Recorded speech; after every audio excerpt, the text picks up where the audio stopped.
CBSE के जो 12वीं के नतीजे आएंगे उसमें किस तरीके से ये पूरी गणना होनी है।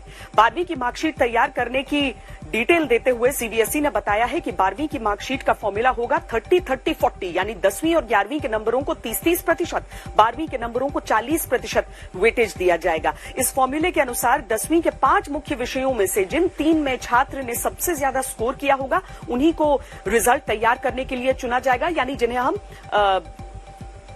बेस्ट ऑफ 3 कह सकते हैं। 11वीं के 5 मुख्य विषयों का एवरेज लिया जाएगा और 12वीं के यूनिट, टर्म और प्रैक्टिकल में मिले अंकों को रिजल्ट का आधार बनाया जाएगा। अब इस फॉर्मूले के आधार पर आप अभी अपना 12वीं का रिजल्ट जान सकते हैं। चलिए हम आपको एक उदाहरण के जरिए समझाते हैं। मान लीजिए आपको 10वीं के 3 मुख्य विषयों में 270 नंबर मिले, फिर 11वीं की परीक्षा में 500 में से 450 नंबर मिले और 12वीं के प्री बोर्ड, टर्म और प्रैक्टिकल टेस्ट में 500 में से 460 नंबर मिले। अब इन नंबर्स पर सीबीएसई का फॉर्मूला अप्लाई करते हैं। तो 10वीं में 270 नंबर का 30% यानी 81, 11वीं में 450 नंबर का 30% यानी 135, 12वीं के प्री बोर्ड और प्रैक्टिकल के 460 नंबर का 40% यानी 184, और इन तीनों नंबर को जोड़कर जो नंबर आएगा वो आपका 12वीं का रिजल्ट होगा। इस तरह आपको 12वीं में कुल 500 में से 400 नंबर मिल सकते हैं, यानी करीब 80%। ये एक मोटा मोटा अनुमान है जो सीबीएसई के फॉर्मूले के आधार पर लगाया गया है। जरूरी नहीं कि यह अनुमान एकदम सटीक हो, लेकिन इस फॉर्मूले के आधार पर कोई छात्र फेल हो जाता है या अपने नंबरों से संतुष्ट नहीं होता तो इसके लिए भी सीबीएसई के नियम तय हैं, जिनके मुताबिक अगर कोई छात्र इस मूल्यांकन प्रक्रिया में फेल होता है तो उन्हें इसेंशियल रिपीट यानी कंपार्टमेंट की श्रेणी में रखा जाएगा। कंपार्टमेंट वाले छात्र अपने नंबरों से संतुष्ट नहीं होने वाले छात्रों को 12वीं क्लास की अगली बोर्ड परीक्षा में बैठने का मौका मिलेगा। सुप्रीम कोर्ट ने सीबीएसई बोर्ड के इस फॉर्मूले को स्वीकार कर लिया है, लेकिन इस फॉर्मूले को लेकर कई सवाल उठ रहे हैं। छात्रों और अभिभावकों के मन में कई शंकाएं हैं जिनका समाधान जरूरी है।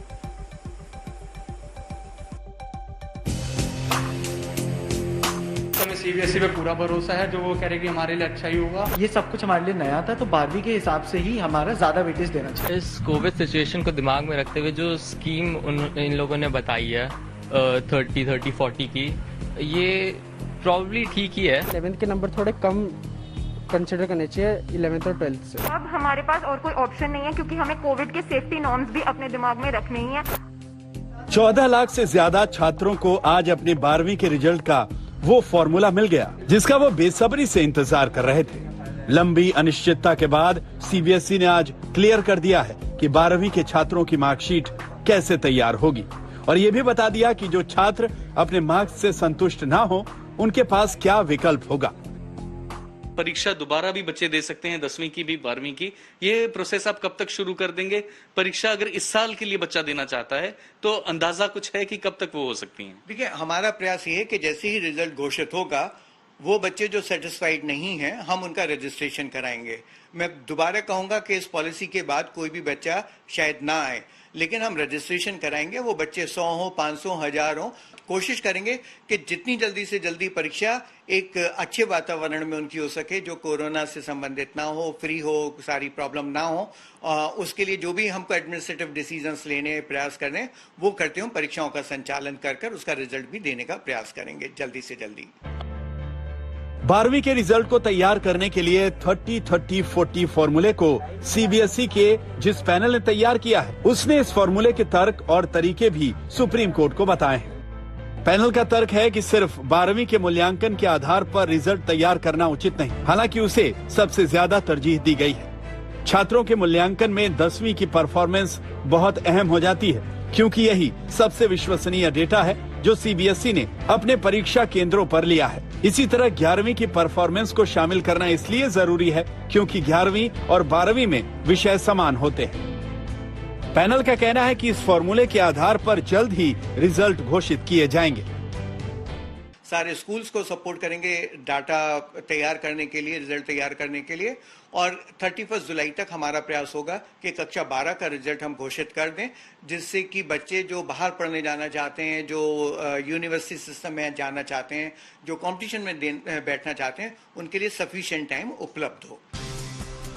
सीबीएसई ने भले ही फॉर्मूला बता दिया हो, लेकिन ऐसा नहीं है कि 100% स्टूडेंट और टीचर्स इसको लेकर संतुष्ट हैं। असंतुष्ट छात्रों का कहना है कि फॉर्मूले में 11वीं क्लास के 30% नंबर को कम करना चाहिए, जिसको लेकर छात्रों के अपने तर्क हैं। पहला तर्क यह है कि 10वीं के नंबरों को शामिल करना सही नहीं है, क्योंकि 10वीं और 11वीं 12वीं के विषय एक जैसे नहीं है। दूसरा तर्क ये है कि 11वीं में जिन 30% नंबर्स को जोड़ा गया है उसे कम करना चाहिए, क्योंकि 11वीं में विषयों को समझने में वक्त लगता है। आज तक से बात करते हुए शिक्षकों और विद्यार्थियों ने कहा कि सीबीएसई ने सोच समझकर फैसला लिया होगा, लेकिन फिर भी इसमें सुधार की जरूरत थी। उम्मीद यही है कि ये क्राइटेरिया सक्सेसफुल होना चाहिए, बट हालांकि फिर भी मैं ये कहूंगी कि थोड़ा सा क्राइटेरिया पे अगर 30% और 30% 10th और 11th का थोड़ा रिड्यूस कर दे तो ज्यादा बेटर है। पहली बात तो हमें सीबीएसई पे पूरा भरोसा है, जो वो कह रहे कि हमारे लिए अच्छा ही होगा, और उनको एक नतीजे पे आना था, ये नतीजा है तो ये हमारे लिए अच्छा ही होगा। तो ये वैल्यूएशन का जो मेथड होगा 30-30-40 का, इसमें जो 30% 11th का है, बस वो आधार थोड़ा कम होना चाहिए उसका, क्योंकि 11th का जो है बच्चे जो है समझने में बहुत ज़्यादा ही टाइम लगा देते हैं। प्लस अब जो है हमारा आगे जाके हमने किसी ने सोचा नहीं था कि 12वीं में ऐसा हमारे साथ होगा। ये सब कुछ हमारे लिए नया था, तो 12वीं के हिसाब से ही हमारा ज्यादा वेटेज देना चाहिए। कई बार ऐसा होता है, हमें सब लोग कॉम्पिटिटिव नहीं सोचते हैं। कई बच्चे ऐसे भी होते हैं जो 12वीं में शुरू से जुटकर डीयू या कोई भी अच्छे कॉलेज में एडमिशन लेना चाहते हैं, तो उनके लिए सिर्फ और सिर्फ 12वीं इंपॉर्टेंट होती है, ना कि 11वीं। तो 11वीं में बच्चे अपने सब्जेक्ट से घुलते मिलते हैं और सिर्फ विषय को समझने में अपनी पूरी रुचि लगा देते हैं, और 12वीं में वो नंबरों के लिए अपनी मेहनत करते हैं। परीक्षाएं रद्द होने के बाद रिजल्ट तो तैयार करना ही था। इसके लिए सीबीएसई को कोई तो फॉर्मूला निकालना ही था। सीबीएसई ने सिर्फ रिजल्ट का फॉर्मूला तय नहीं किया है, बल्कि इस फॉर्मूले से जुड़ी शंकाओं के समाधान का रोड मैप भी तैयार किया है। हर स्कूल में एक रिजल्ट कमेटी बनेगी, जो ये सुनिश्चित करेगी कि कोई भी स्कूल अपने छात्रों को ज्यादा अंक देकर उनका रिजल्ट बेहतर बनाने की कोशिश ना करे। इसके अलावा एक मॉडरेशन कमेटी बनेगी, जिसमें पड़ोसी स्कूल के शिक्षक भी शामिल होंगे, जो ये देखेगी कि छात्रों को सही तरीके से अंक दिए गए हैं या नहीं। सीबीएसई ने सभी स्कूलों को 12वीं के ऑनलाइन प्रैक्टिकल और इंटरनल असेसमेंट टेस्ट करके उसके नंबर बोर्ड की वेबसाइट पर डालने के लिए 28 जून की डेडलाइन दी है। सीबीएसई का कहना है कि नतीजों के फॉर्मूले में पारदर्शिता रखने की पूरी कोशिश की गई, लेकिन छात्रों और अभिभावकों के बीच इसको लेकर मिले जुले भाव हैं। जो ये स्कीम आई है 30-30-40 की, ये एकदम बेस्ट है हमें इस समय असेस करने के लिए, हमारी पूरी स्कूल लाइफ को असेस करने के लिए। जो क्यूमुलेटिव असेसमेंट आया है 10th, 11th और 12th का, ये थोड़ा फेयर भी होगा और थोड़ा जस्ट भी होगा। जो 10वीं और 12वीं के नंबर हैं वो ज़्यादा मैटर करने चाहिए, और जो कक्षा 11वीं के नंबर है उनकी जो 30% जो परसेंटेज रखी गई है उसको कम करके थोड़ा जैसे 15% तक कर देना चाहिए। 10th वाज एक्सटर्नल, तो वो बोर्ड का रिजल्ट था, तो we can very well imagine कि जो वो रिजल्ट होगा वो बहुत जस्टिफाइड है। और क्योंकि बच्चे ने 11th में अपनी मर्जी से सब्जेक्ट्स चूज किए, तो उसके 30% एंड 12th के, it is very very fair and justified. हमने सब्जेक्ट चूज किया था, पर अभी तक 11th में हम समझ ही रहे थे वो सब्जेक्ट। हम जैसे ही 12th में आके उससे थोड़ा अकस्टम्ड हुए और बोर्ड ही कैंसिल हो गए, तो ये बहुत ही अजीब सी बात है कि अगर ये लोग 11th पे ग्रेड कर रहे हैं हम लोग। सीबीएसई की सबसे बड़ी चुनौती यही थी कि बिना परीक्षा लिए रिजल्ट तैयार कैसे किया जाए, जिसका फॉर्मूला कोई और भी हो सकता था, लेकिन कोई भी फॉर्मूला हो वो परफेक्ट तो नहीं हो सकता, क्योंकि परफेक्ट फॉर्मूला तो एक ही है, एग्जाम लेकर रिजल्ट तैयार करने का फॉर्मूला, जिसे कोरोना महामारी ने इस साल असंभव बना दिया। दिल्ली से अमनदीप शुक्ला और आशुतोष मिश्रा के साथ आज तक ब्यूरो। 1959 में सीबीएसई बोर्ड का गठन किया गया था।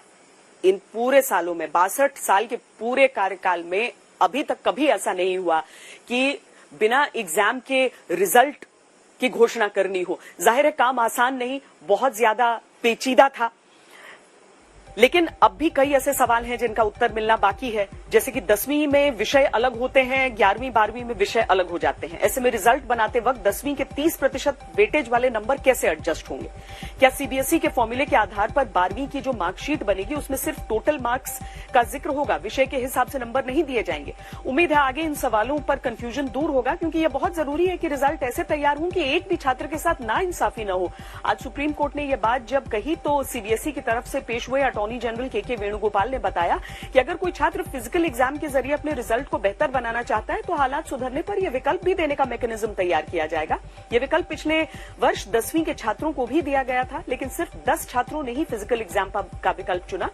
सुप्रीम कोर्ट ने निर्देश दिया है कि रिजल्ट आने के बाद फिजिकल एग्जाम देने के इच्छुक छात्रों को आवेदन के लिए डेडलाइन दी जाए ताकि ऐसे छात्रों की परीक्षा लेने के लिए तैयारी की जा सके। सीबीएसई के फॉर्मूले से जुड़ी कई शंकाओं को लेकर आज तक ने सीबीएसई के परीक्षा नियंत्रक संयम भारद्वाज से खास बातचीत की।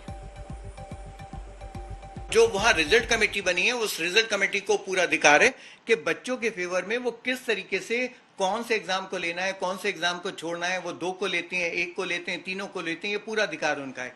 तो उसके हिसाब से वो 40% मार्क्स में से वो मार्क्स वहां जोड़ देंगे और जो बच्चों के प्रैक्टिकल हुए हैं वो 100% मार्क्स यहाँ पर जुड़ जाएंगे। सबसे बड़ी बात यह है कि बच्चे को 11th में भी कुछ प्रॉब्लम हो सकती है, 12th में भी कुछ प्रॉब्लम हो सकती है, क्योंकि 11th में बच्चे सीरियस नहीं होते, या मैं ये कहूँ सीरियस होने की जगह कि जब 10th से 11th में आते हैं तो सिलेबस ज्यादा होता है, कोर्स ज्यादा होता है, तो बच्चों की परफॉर्मेंस थोड़ी डाउन जाती है, थोड़ा सा स्कूल उनके ऊपर शिकंजा ज्यादा रखते हैं। तो ऐसी संभावनाओं में बच्चे की परफॉर्मेंस पुअर हो सकती है।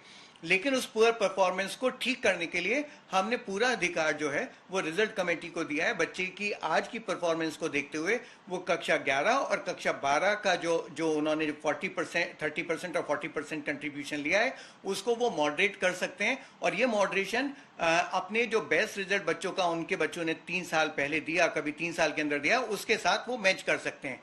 तो सारे स्कूल जब अपना बेस्ट रिजल्ट के साथ मैच करेंगे तो मेरा अपना मानना यह है कि बहुत अच्छा रिजल्ट बच्चों का आएगा और उनको कोई परेशानी नहीं होगी। सर, जैसा कि आपने कहा कि कई बच्चे हो सकता है कि 11वीं में उतनी शिद्दत से तैयारी ना कर रहे हो जितनी उन्होंने 12वीं में की, तो उनकी शिकायत हो सकती है कि मेरा रिजल्ट उतना अच्छा नहीं आया जितनी मैं उम्मीद कर रहा था।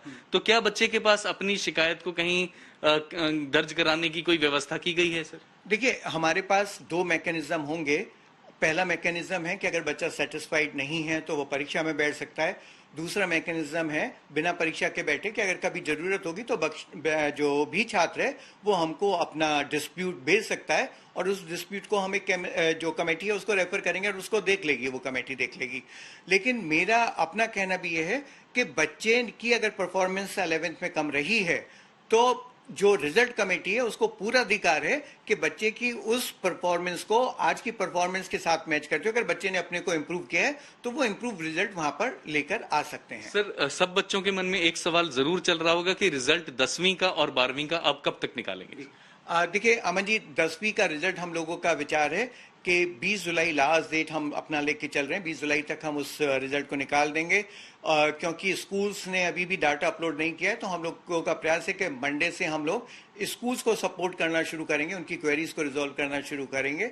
और इसके बाद हम लोग जैसे ही कक्षा 12 का भी काम शुरू होगा सारे स्कूल्स को सपोर्ट करेंगे डाटा तैयार करने के लिए, रिजल्ट तैयार करने के लिए।